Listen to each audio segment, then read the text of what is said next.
Good, you got it. Welcome to the Orvis Guide to Fly Fishing. I'm your host, Tom Rosenbauer. Bass are the #1 sport fish in North America, and for good reason. They're readily available, aggressive, and a lot of fun to catch. Best of all, you can catch them virtually anywhere in both rural and urban settings. Heck, you can even catch them in Central Park. Catching bass on a fly rod is so much fun and anyone can do it. In this episode, we'll discuss all the basics you need to catch bass on a fly rod. Nice fish.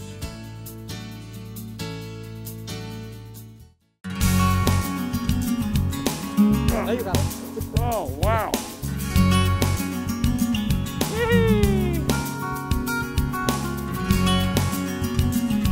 I know, you're so tame when you've been caught. Because this is the weight you cast.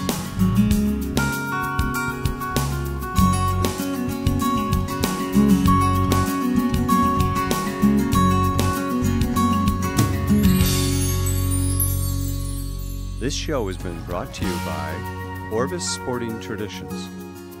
Ontario, yours to discover. Ontario's Algoma region, where Huron and Superior meet.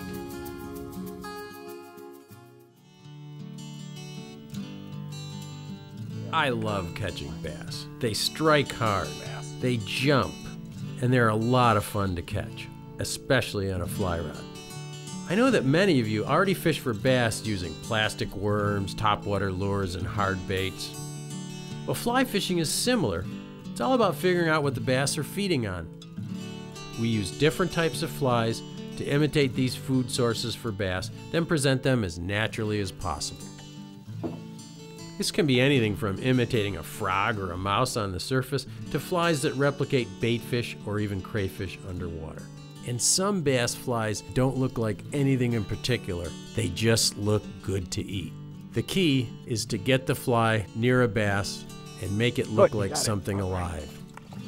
Doesn't really take much to get started in fly fishing for bass. You need an inexpensive rod outfit and some basic flies. Then you're in business.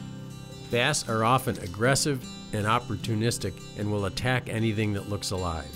You don't really have to worry that much about fly selection, and that's why bass fishing is a great way to get started. Often this action is all on the surface, which makes it that much more exciting because everything is visual. But first, let's discuss the physical differences between largemouth and smallmouth bass, and also discuss the environments they inhabit. Differentiating smallmouth and largemouth is simple. If the mouth only extends to the middle of the eye, it's a smallmouth. If the mouth extends beyond the eye, then it's a largemouth. Body markings are also a giveaway. Largemouth are green and have a defined black lateral line. Smallmouth are brown or bronze with vertical black lines and usually some horizontal lines on their cheeks.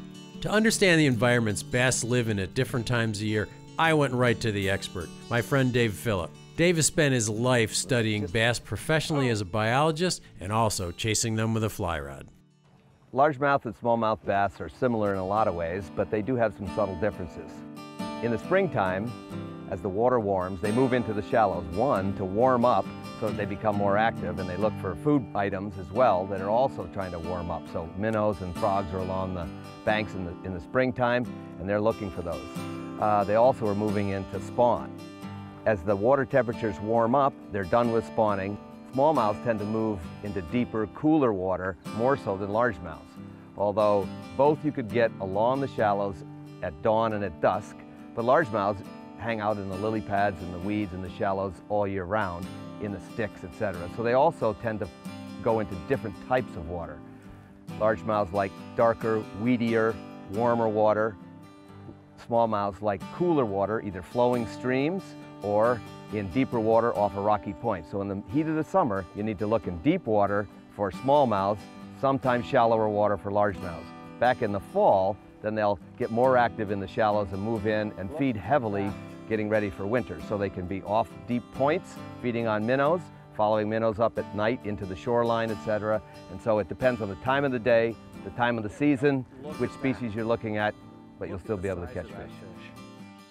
You have to consider two factors: whether the bass can be caught below the surface or on the surface. The answer is based on a few simple factors: what the bass are hunting for in terms of forage, and of course the impact of weather, time of day, and time of year.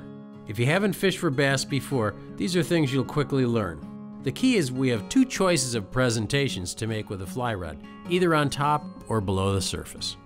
Most of the time, you can catch bass on subsurface flies, just like with conventional lures. Bass love to eat minnows, shad, even juvenile bass if they can. Bait fish provide a lot of nutrition for a bass, which is critical for their survival. There's a wide variety of conventional lures available that imitate various bait fish based on shape, color, and action. Bass flies are the same. They're also made to replicate the size, color, and relative action of bait fish.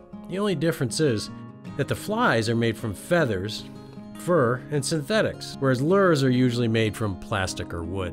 The same comparison applies for other food sources for bass, things like crayfish, mice, and frogs.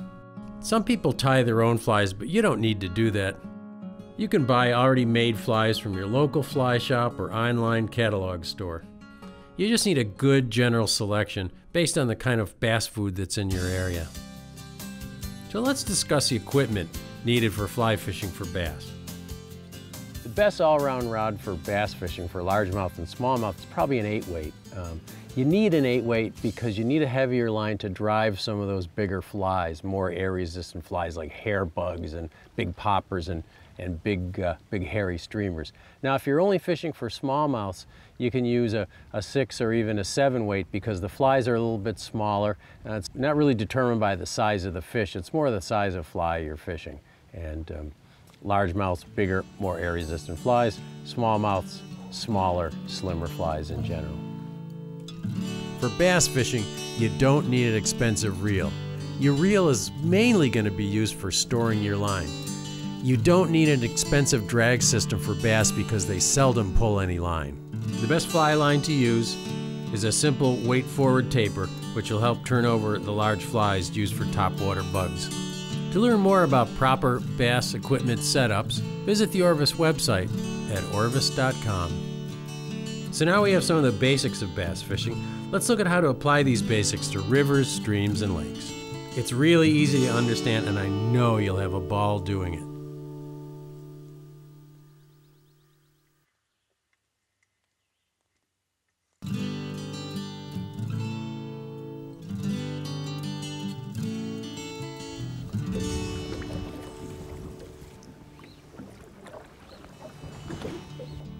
Come on up, baby.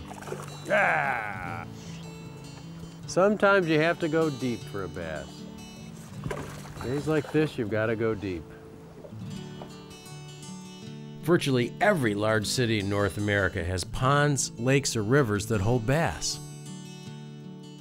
The first thing you should know about bass in rivers and streams is that generally, largemouth and smallmouth will seek out different parts of moving water. Largemouth bass will usually be in the slower, weedier, deeper sections of a river, especially around logs, roots, fallen trees, and weed beds. Smallmouth can tolerate faster moving water and will be right in the current or riffles. They like to hold behind and in front of boulders, rocks, along banks, and especially around rock ledges. They can also find cover around fallen trees and logs, but they like it to be a little bit closer to moving water. Generally, it's easy to locate bass on small creeks and rivers. It'll be pretty apparent where they're living. On larger rivers, which are actually almost like lakes, it's a little bit tougher and you have to seek out the structure. I guess what I like about stream fishing for bass is that they're usually easy to locate. Find a riffle running into deeper water with some structure and you're bound to find smallmouths. Small streams and most rivers are easy to fish from the bank or just by wearing waders and walking in the water. On larger, deeper rivers, you'll probably have to use a boat. Again, look for structure that'll hold and attract bass and put your fly as close to the cover as possible. Searching for bass on lakes takes a little more thought and research. There's a lot of big water in most big lakes that'll be empty of bass. So you have to determine where the structure is and where their food supply might be. On lakes, structure is key, especially if it's close to deep water. Bass like deep water because it provides security from their predators. Structures that you should cast to include docks, boathouses, rocky shorelines, shoals, fallen trees, weed beds, and any other kind of structure that will provide cover to the bass. You also need to consider what the bass might be eating.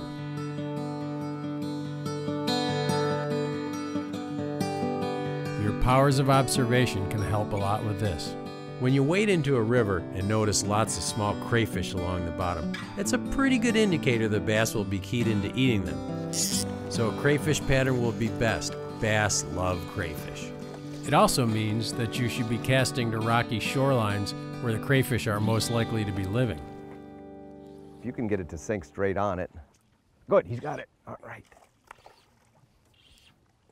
He ate that crayfish pretty well.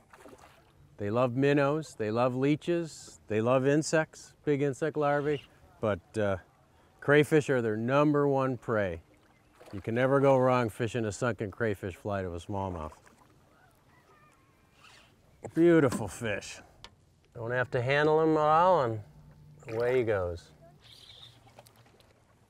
Oh, smallmouth bass. You know, although we'd like to catch these smallmouths on the surface, middle of a bright day, fish are in pretty deep water.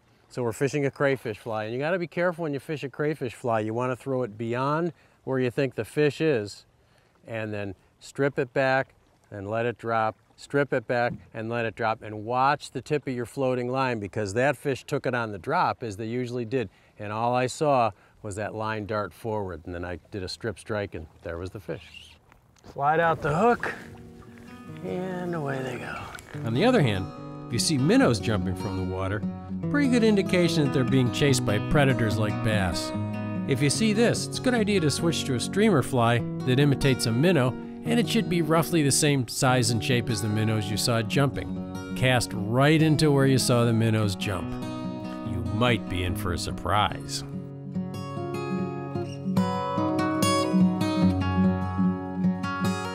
You don't need a wide variety of flies for smallmouth bass. First and foremost is some sort of crayfish imitation like this one here. It's weighted, gets down near the bottom, and you fish it with twitches or just sinking to the bottom. One of the most popular flies for smallmouth bass is a black woolly bugger. Imitates hellgrammites, which they feed on in streams very heavily. Also could be a crayfish imitation or some sort of baitfish or leech imitation, but smallmouths love a black woolly bugger. Then maybe some sort of trout dry fly, like this big stonefly. They will come up for insects, and some big trout-sized flies will work for smallmouths. And then a couple of surface flies. A slider, like this white sneaky Pete. This one doesn't make quite as much commotion in the water. And then finally, a popping bug, one with a face that pops, that makes some noise in the water. Smallmouth are aggressive feeders, and they will come up for a popper that's worked fairly aggressively across the surface.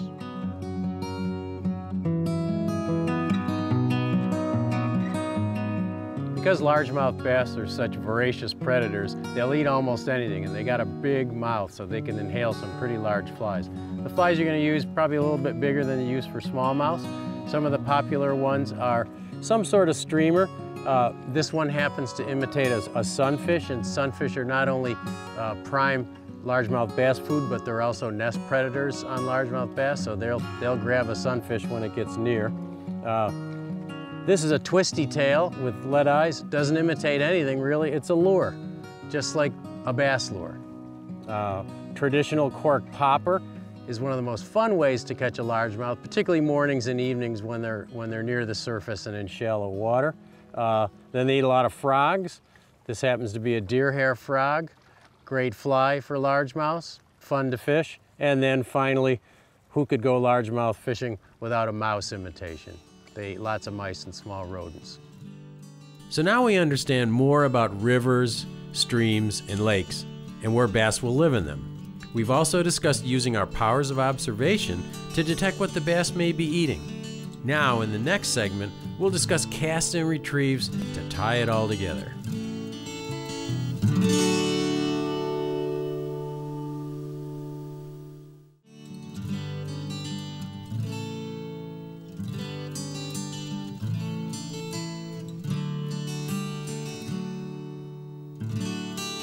In fly fishing, the line propels the fly.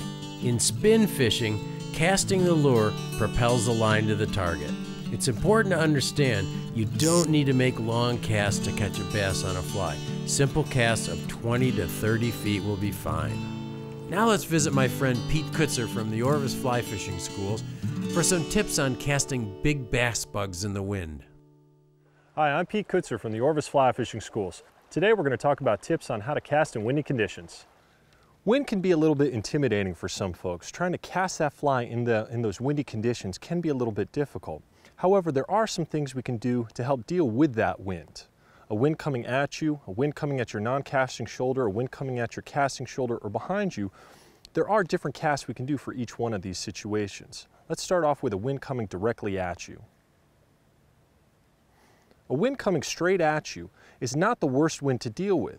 There's a couple things we can do. The first is make a low angle cast and get below the wind. If we can send that fly out underneath the wind, we can deliver that fly to our target. Watch shorebirds when they're flying around at the beach. They almost fly between the waves. There's a lot less wind down low. Another option is to make a high angle back cast and drive that fly down through the wind down to the water. You don't get the best presentation when you're making that cast, but it can help deal with those windy conditions. When you're dealing with a wind coming at your non-casting shoulder, I'm right-handed, so if that wind was blowing at my left shoulder, what I might have to do is compensate for that wind a little bit.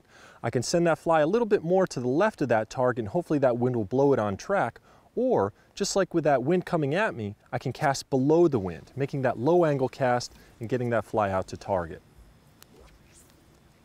If I have a wind blowing at my back, that wind can be a little more difficult than you think. You want to make a low angle back cast and get that line underneath the wind. Make sure that line gets out nice and straight. Then we can make that higher angle forward cast. The cast almost looks a little bit like an oval. We're going to make a low back cast, bring the rod tip up, then a high forward cast to deliver that fly out to our target. The worst wind you can deal with is a wind blowing at your casting shoulder. When you're dealing with that wind, that can, in some cases, blow that fly right into you, hooking yourself. I've hooked myself in the neck, in the ear, in the back, even in the rear end. It's not very comfortable. So there's a couple techniques. One technique is actually taking that rod tip and angling it over your left-hand shoulder. Make a high angle cast and get that line off your shoulder, above you. One friend used to describe it as combing your hair. Comb your hair, and that's going to keep that fly off of that left shoulder. Another technique is to switch hands. Practice casting with your non-dominant hand.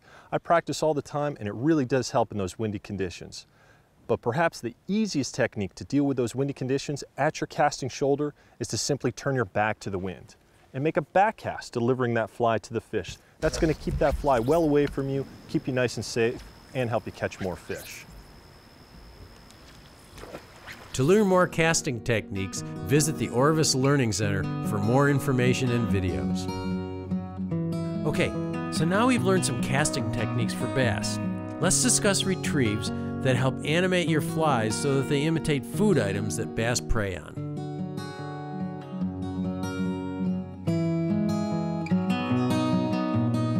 Now all of these flies work very well, but you have to do your part. You have to animate the fly so it looks to the bass like something it wants to eat. Animating and retrieving a bass fly is the fun part of fly fishing for bass because you're making it look natural with your own motions. The best way to give action to a bass fly is to keep your rod tip low and give it all the action by stripping the line at various speeds. There's a real tendency when you're bass fishing to twitch the rod tip to give the fly action, and that creates problems. It throws slack into your line, you're going to miss strikes and you're not going to be prepared for the next cast. So if you can, it's hard to do, but if you can, try to give that fly action by stripping the line and keeping the rod tip low to the water. You'll really get the same action and you'll always be in control of your fly. When you're fishing with a sinking line, you want to try all different kinds of retrieves. You can't see the fish, you don't know how they're reacting to the fly. So sometimes you want to do long, slow strips, just barely crawling that fly along, and really long strips so that the fly goes steady. Other times you might want to give it sharp little wraps, or you might want to really rip the line back in and everything in between. So you've got to experiment. It's usually best to change your retrieve before you change flies.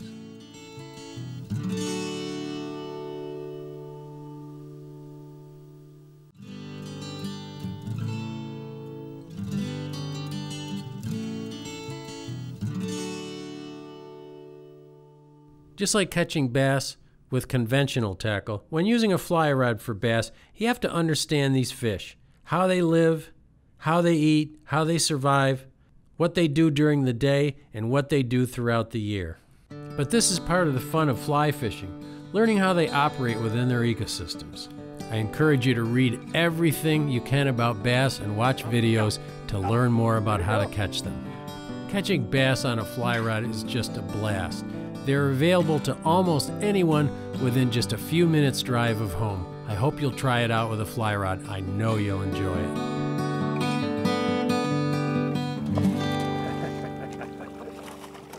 Not hard to figure out why bass are America's favorite game fish, and they're great on a fly rod. You don't have to cast very far. You don't need a lot of fancy flies. You don't need a lot of fancy equipment. Everything I've got here for catching bass costs around $200. Complete fly rod outfit for catching bass. And we're having a ball today. You too can enjoy bass fishing on a fly rod, and it's easy to get started. The best thing about bass is that they're readily available to almost everyone throughout North America. To learn more about this episode and bass fishing on a fly, go to the Orvis Learning Center at orvis.com/learn-to-flyfish. Thanks for watching, and we'll see you on the water. This show has been brought to you by Orvis Sporting Traditions. Ontario, yours to discover. Ontario's Algoma region, where Huron and Superior meet.